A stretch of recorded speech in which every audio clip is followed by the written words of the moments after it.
Hey everyone, I have Stacy here, and what we're going to talk about today is we're going to talk a little bit about Stacy's Gallup StrengthsFinder assessment and how her strengths impact a couple of different types of relationships, her team members, and also networking. Probably the biggest issue that Stacy, I think, will want to start with is all the different networking strategies that can be used right now and which ones are going to align with your gifts and talents. So we'll start there because that will be a role modeling for your team, and then we'll see if we can tie that all together. How does that sound?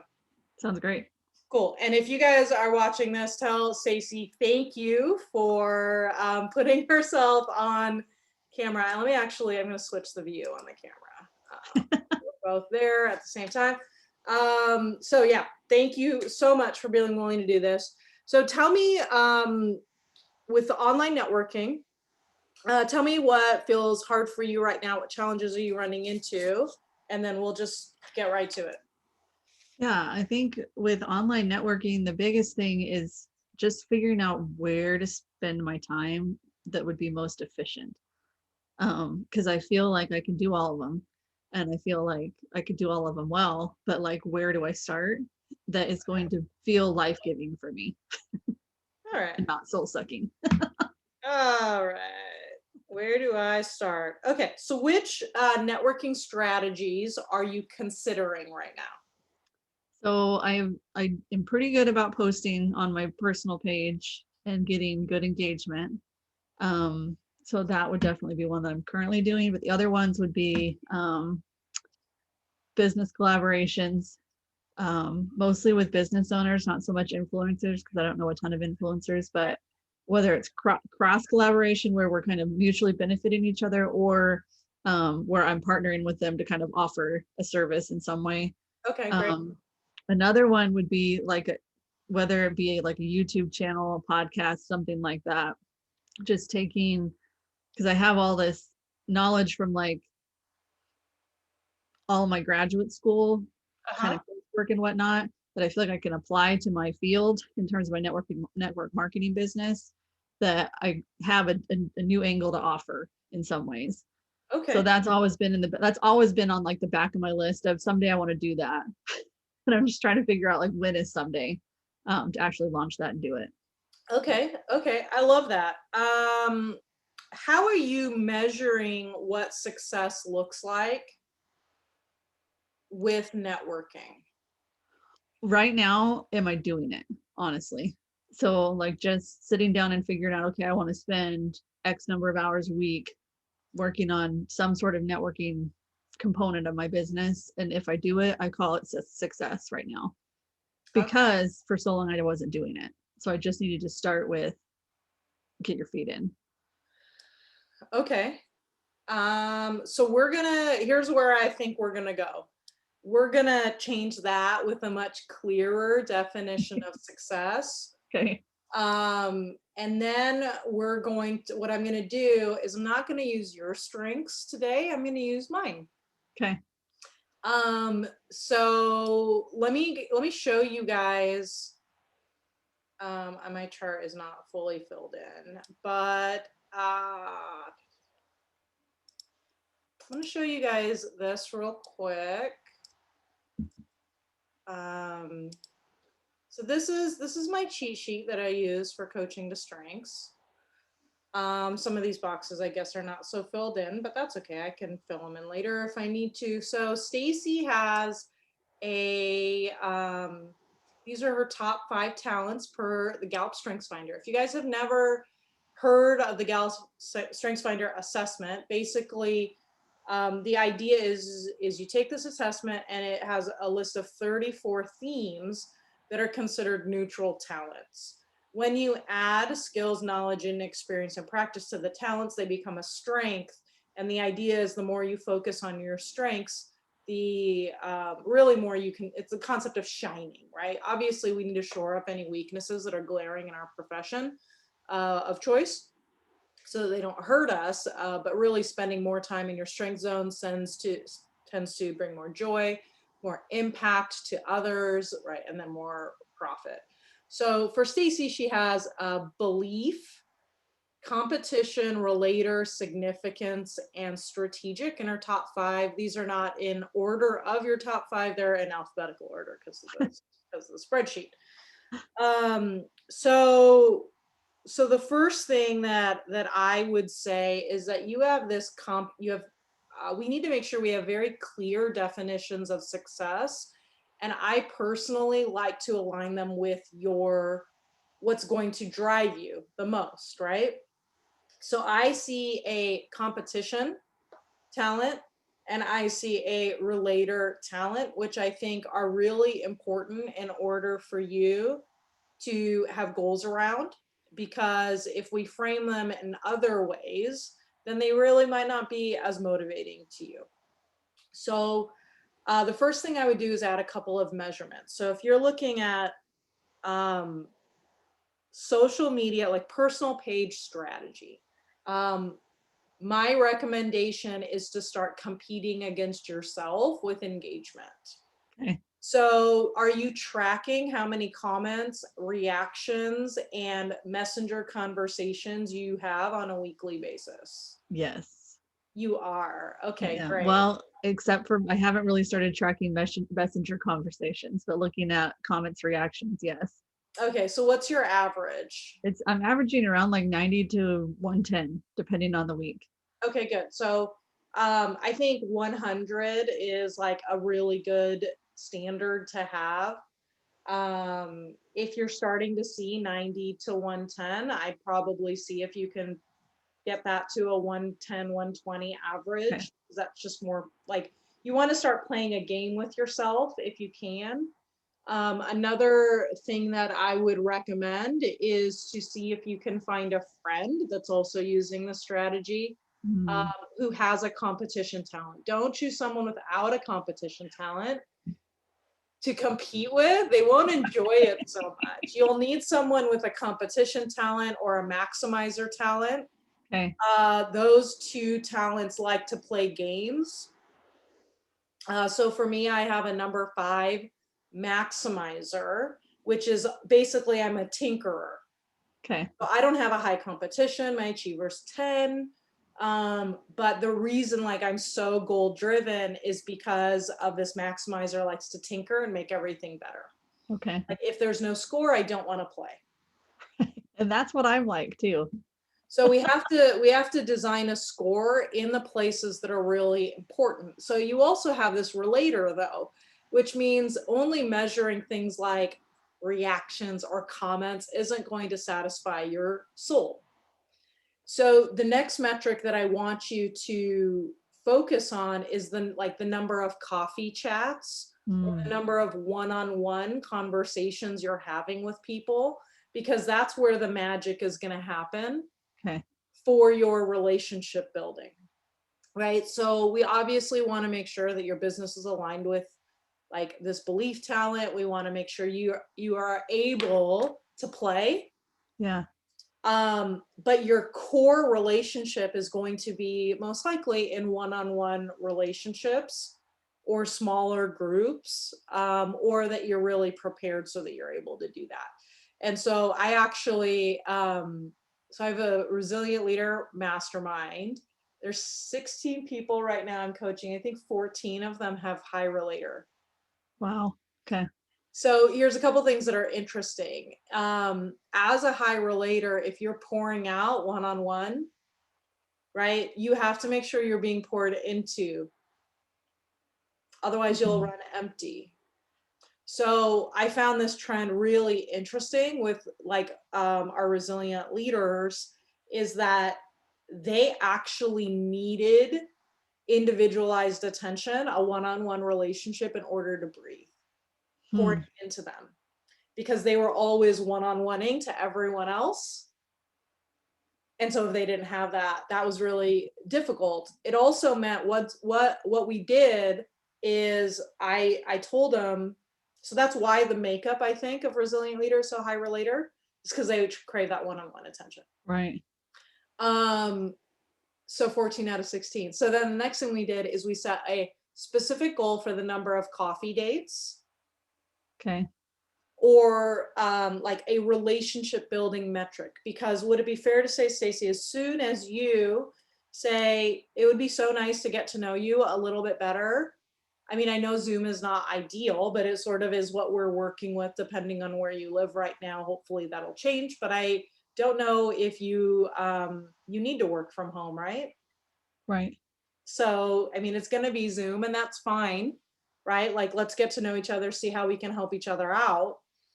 I think that that's the right goal, right? To say, I need to have, if I'm, are you in a high networking period where you need to get your butt in gear kind of? I do. I do. I need to recruit. So how much typically do you work per week? Probably about 35 hours. Okay. And what's your allocation of time? Um, right now, I'm probably spending, I have to look exactly, but I'm probably spending about 25% of that time coaching leaders. Okay.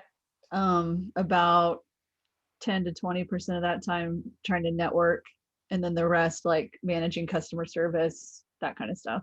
Okay. So I'm going to ask you to flip it for a season, Okay. for a 90-day period, um, to I don't know, 40 to 50% networking. Okay. Here's why. 2021 is not 2019. And I think that a lot of business owners have attempted business as usual in a world that is not usual. Mm, So, like, yes, at first it was stay with the basics, right? Just work, please just work. right. Um, Right. but now we want to be a little bit more strategic, understanding, and this is no disrespect to anyone on your team, but they're not bumping into people anymore. Right. Right? So each team member, they have to have an active networking strategy for your mentoring time to make sense. Yeah. So I think what's going to be important is that you chat with each person to see if this season is good for them, right? Have them choose an active networking strategy. And I would put them in groups for accountability That's good. as opposed to one-on-one. Now you're probably like, Tasha, you just said I need one-on-one. But it's not going to be as effective in that area. So we'll talk about how you can show up for your team in a different way Okay. in a little bit. But I would recommend that you allocate a majority of, and not a majority, like 25, like half of your time in networking, Okay. which would mean I would challenge you to work up to 6, 7 coffee appointments a week. Okay. So question for you, if you, knowing you and your skills, if you had 6 to 7 coffee appointments in a week, maybe not week 1, but if you worked up to that, and we'll talk about how to fill that up in a second. Okay. Um, how do you think that would impact your business? Huge. Because my closing rate is like 87%. Yeah, that's awesome. So not all those coffee dates are going to turn into actual sales appointments, right? Right. This is going to be like get to know you. Let's make Right. sure that we, how can I be helpful? Like you might just give them a tip on how to help their kid do Right. better at baseball, right? Like, But even if I'm doing 6 or 7 of those a week and 1 or 2 of them turn into a sales appointment later on, I mean, that's what, 2 to 8 probably yeah, enrollment I mean, time. I think you would end up with at least 2 of those turning into something. Okay. That's 8 in a month. But here's what's really cool. You have a high relator talent. Hmm. So look at, how do I use the strength to sell?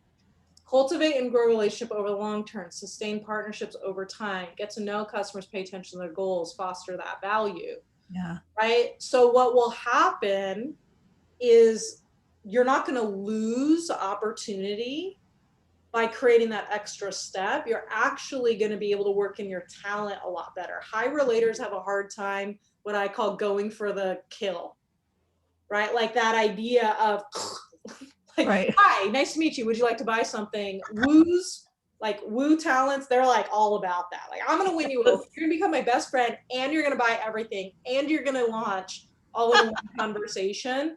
Right. Relators, how like they struggle with that. So taking Yeah. that attitude is going to be very, very against the grain for you. But Yeah. what will happen is if you actually just say, I have my relator talent, I'm going to go ahead, right? We don't want to exclude people. Like, I don't want you to wait 6 months until do any of that. But what'll happen is you'll have these extra like touch points. Your relationships will be deeper. And what will happen is those people will turn into promoters, sharers, builders at a higher rate because you'll be operating way more in a trust, compassion, stability, and hope space. Yeah. Yeah. And then I would take that competition, right? So now you're tracking comments are superficial, so they're not going to quench your soul. Right. So then we need to move that to how many messenger conversations, how many people am I chatting up with? But that also is superficial. Right. So it really becomes about how many of these coffee dates, happy hours, whatever, like Right. social things can you get? And that's where I would start competing with yourself when it Okay. comes to your social media. How does Yeah. that sound? It sounds really good. Because Okay. I do tend to like create these little competitions with myself, but I'm not going deep enough in terms of what I'm tracking. Yeah. You'll be That's good. happier and you'll have better results. Because what you don't want to do is track, I'm doing 100 comments, but I'm not enrolling anyone, Right. because that's just the first metric. Right. The first thing to master is engagement. The second Yeah. thing to master is chat. Like, I guess it's small talk, right? It's just the whole making friends process, whether it's in person or not in person. Right. And then the actual relationship, friendship, social, professional thing happens in a like full on conversation. What's Right. happening now is that we're not at the soccer game having it. So at a soccer game, we're just like, hey, how's it going? Who's your kid? Right. Then we sit Right. next to them and we have that 15, 20-minute get to know you. Do you like to travel? How long you've been Right. doing soccer? All that happens on the bench at the game.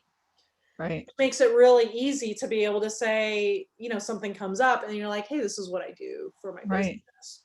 But now we're missing that piece. So we have to recreate it online. Yeah. That makes sense. Okay, cool. So the next question becomes, how do I get those? Right. And I'm throwing out 6 or 7. Like, did I freak you out when I said No, that? Okay. it didn't actually, which is a little bit surprising. It's aligned with your talents and you can do it. Yeah. And And plus, I also know that when I set a goal like that, then I will like work everything around my schedule to make sure that I have time for that.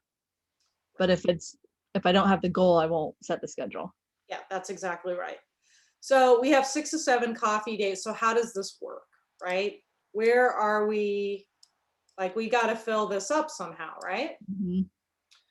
Now you're also going to have kind of over here. Oops, that's not what I want to do. Over here, we're actually trying to get like sales appointments, right? Right.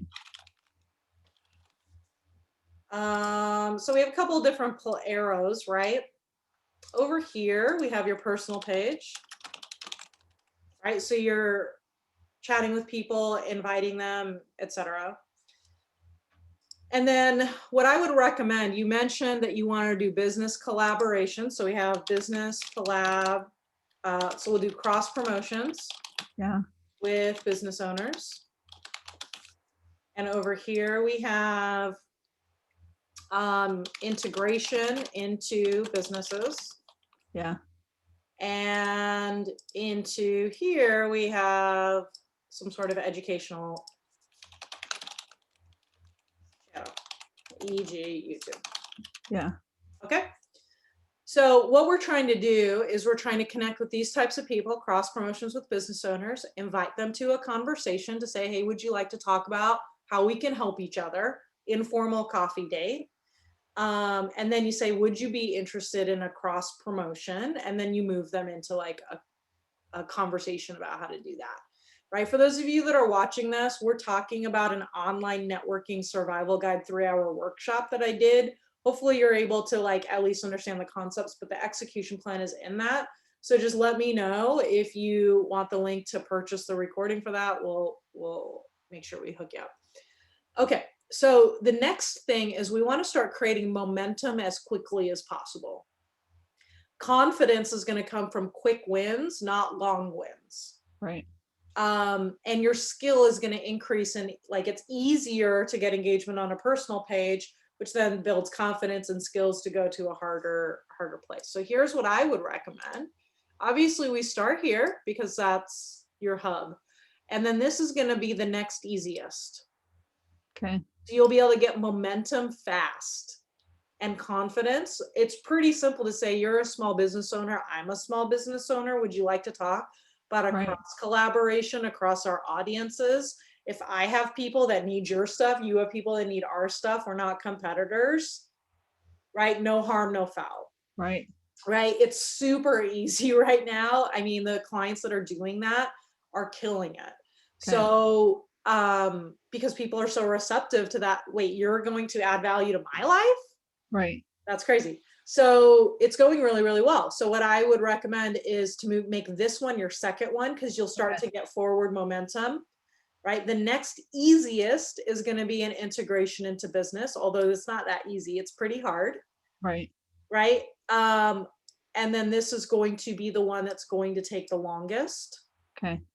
And so I would build momentum so that all of these things just operate like on autopilot. Yeah. Not autopilot, like you don't have to be in them, but you know how to do them. Right. Right. Right? For me and my multiple platforms, I know how to do those. I don't need my coach to help me. I don't need help coming up with content. It's just like, I need to have a time block. I need to read. I need to do it. Right? I already know how to do it. Right. So once you know how to do this, so that you're getting, right? Yeah. Coffee dates. Maybe it's not all 6 or 7, maybe it's 3 or 4 or whatever. Your first week will probably be first 2 weeks will be easy because you haven't asked anyone in a long time. Then it'll start to tighten up, right? But your skill will be okay. And then it'll tighten up again. There are only so many friends in the world, and then you can move. So once you master getting coffee dates here, it's going to be easier to move here and then move here. So I would probably say focus here on coffee dates for 30 days. Okay. You can start at the same time you can do this one. Okay. And I would focus on a 60-day cycle there. So if today is March 15th, I would focus here until 5/15. Okay. And start to think, okay, maybe 6/1 to 8/9/1, right? I'm going to focus here because these are already going to be up and running. Yeah. Here's why I want you to start with these 3 before this educational channel. You're going to find out who you like working with the most. That's good. Right? So at this point, you'll be able to choose, right, a type of person you want to work with. Yeah. And that is important before you do your channel. Okay. That's good. Because if you do, what were you thinking about doing a channel for? I like when I think about now, the people that I love working with, it's like health professionals. So whether they be in things like massage therapy, physical therapy, chiropractic, or even doctors, nurses, those kinds of things like that, that's who I tend to be the most drawn to. And part of that's my background. Yeah. And so that's where my mind is going right now, is how to help those types of people learn about my product and how they can integrate it into their businesses, but in a fun way, and not in a you have to learn everything about it way. Sure. And that's going to take some time to master. Right. But you want to master that while you're already having 5, 6, 7 enrollments. Yeah. So that you're not putting pressure on those. That's good. So that's why I put that 3rd, even though you're drawn to it, like create some momentum, get some success back in your pocket. Right. So when you walk in, you're not walking in as a desperate network marketer, please, right? You're like, I'm kind of like hot crap. I know what I'm doing. Yeah. Right? Like I'm a boss network marketer. I don't need you, you need me. Right. Because if you're enrolling 5 to 8 people because of your intense focus on the other ones, you need that swagger to go in and talk to professionals. Yeah. Because Yeah. they're going to know in an instant if you're a desperate network marketer who needs them versus Right. someone that they need. That That's and gonna make a that makes huge sense. difference. It makes sense really because right now I feel like I'm relying on my degree to be my swagger and not necessarily my experience in my network marketing business. Yeah, and that's probably not going, like, I have degrees. Um, Unfortunately, the sales world, here's what I learned in my corporate job, which was super annoying. So there was a point before I started my business where I was like, I was salary capped, and our company was just like going through a lot of like federal regulation. So, I mean, there was not going to be like we were going to shrink, right? This was back when they closed Karen's location. Mine wasn't going to close. I was pretty safe, like as safe as could be, because of performance and where I lived and what department I worked in. However, I like to go big or go home. So I started looking at other sales manager professions, and regardless of my credentials, they were all like, we need industry specific experience. Mm-hmm. In the sales world, right? Yeah. Production is what credibility is. Right.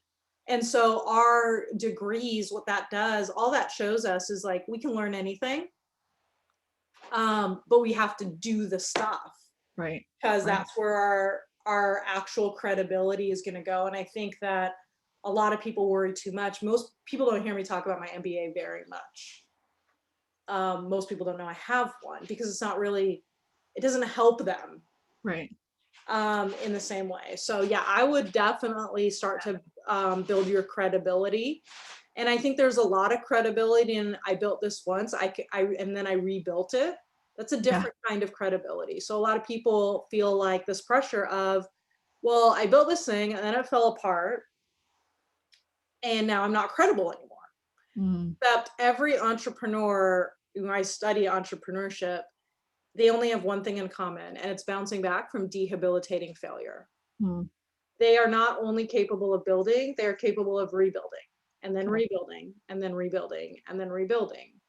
And so a good entrepreneur isn't starting from scratch, they're starting from experience. Yeah. And so there's the swagger of an entrepreneur isn't look at my results. The like part of the swagger is you take this all away from me. I don't know if you saw all the stuff during COVID, but a lot of the ads were like, if I lost everything, here's what I would do. Because like the soul of an entrepreneur, that's why they can be risky, is because they have this core belief that if I built it once, I can rebuild it. Yeah.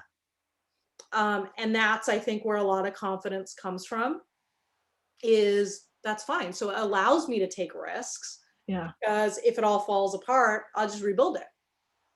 Yeah. It's a different kind of swagger. That's good. How does this feel? Really good. Okay, super.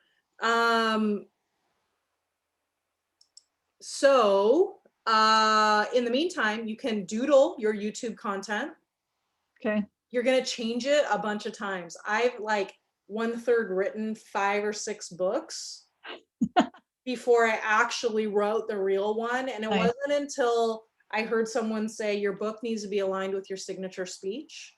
Mm. And I realized, well, I already had a signature speech, my closing webinar. So I need to, like, that's the thing. Yeah. So I got rid of all the cheeky, cutesy, snarky, whatever types of things that I wanted to write. They might come up in the future, but it wasn't my core. And so what you'll want to do is create a YouTube channel in the future once you hone in on your people that's going to really serve them. Yeah. And you're not going to know what that is until you actually get in there. Otherwise, you're like so playing pin the tail on the donkey. And what's hard about creating something like a YouTube channel in that space is that it's going to take a long time for it to do something. So you could be going in the total wrong direction. And that's why I recommend that last. I like it. Okay, Good. so let's talk a little bit about your team, how to free up some time and how to give your best to them. So if we go back to this little strengths-based profile here, oops. I'm going to scroll over to the way you do trust, compassion, stability, and hope. This is what's important. It's not how do they do it. It's how do you do trust, compassion, stability, and hope. And so a couple of the things that I think as far as your structure, I believe in systems and processes that are predictable. That's both of our strategics, right? Yeah. If we want to create a path. So in my business, I'm allowed to coach 6 one-on-one clients, X amount of resilient leaders. And then we have that number's we're trying to figure that out. And then 2 masterminds at a time. Okay, that's the capabilities I have. And so once I outline my capabilities, see, most people are like, what do you need? And then they're in charge of our capabilities. Right. And you have to do that backwards. So if I have someone right now, I have 6.5 clients, I can't work one-on-one with them. They have to fit into what I have availability for and into my systems instead of me fitting into their systems. Right. Because I'm the scarce resource, not them. Yeah. Right? As a leader who cares about their people, you're the scarce resource. Because if you're networking 50% of the time, right, you're going to have so many people that you're going to have to scale. Yeah.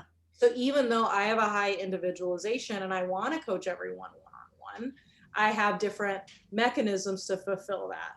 Yeah. So I have my actual one-on-one clients, and they pay for that. And then you'll see I'll do things like this. Instead of being alone during my podcasts, I'll take the same amount of time that I would spend writing, right? And I'll do a one-on-one call with someone in the Emerge Surge, which takes care of my podcast, but also allows me to do a little bit of individualization. Yeah. Yeah. And so it's about creating those systems. So what I would recommend in this season, right, if you were to focus for the next 3 months to fix your recruiting engine, your customer acquisition and recruiting engine, just communicate that with the team and say, let's look at maybe an accountability, like some sort of group where we can all help each other win. What I love about competition, one of my super successful one-on-one clients has high competition, and we talk a lot about how she helps people win. Okay. And that is a way of giving hope to people. Yeah. Right. And so what the best way you can help people win right now is giving them the opportunity to choose a networking strategy. And maybe I'd probably do like an every other week Okay. mastermind where everyone just goes over what's going well, what's not going well, right? What adjustments they want, and then what they need help with. You may not be able to help them because it's online networking. Your job is to take care of your own. You're not in a position yet to mentor on that. But you can at least take the questions down, right? And see if you can figure out the answers offline or encourage them to go to a specific resource in order to figure that out. Yeah. This way, as long as they have a clear definition of success, you can help them win in a different way. You can help them anticipate obstacles in a different way. But the only way you can do any of that is if you're doing it yourself. Right. Too many leaders, I actually got in the trap of this. I was talking to one of my coaches on Saturday about this. When we're leaders, we skip the oxygen mask part. So what I started doing, and it started breaking my brain, was I would read for my audience instead of read for myself. So I was trying to do 2 things at the same time. I was trying to learn it all and figure out how to teach it. I'm laughing because that's what I do. And exactly it was frying my brain. Yep. And burning me out. My brain, like, it's fast, right? Like that's something like God has given me a gift to process information very quickly. And I'm so grateful for that. But I was abusing it. I tried to do too many things, right, at the same time. So I would take a book, right? So let's say I haven't started this one yet, but I have this one, right? Recruit Your Way to 6 Figures. So it's good, but it needs to be for my professional development first. not that I'm recruiting, but I'm going to read through it and I'm going to be like, what are the things that stand out to me first? Right. Right. And then I'll test it on my one-on-one clients. Mm. And then maybe I'll roll it out to next year's recruiting mastermind. But what I made the mistake of doing is I was like, I have a recruiting mastermind coming up. Yeah. Let me go grab a new recruiting book and see if I can give them some fresh food. And I was like, and I haven't opened it because like, just the thought of that was exhausting. Yeah. And so I just think it's so important that we separate, like, as a network marketing leader, your job number one is to role model the compensation plan, Okay. right?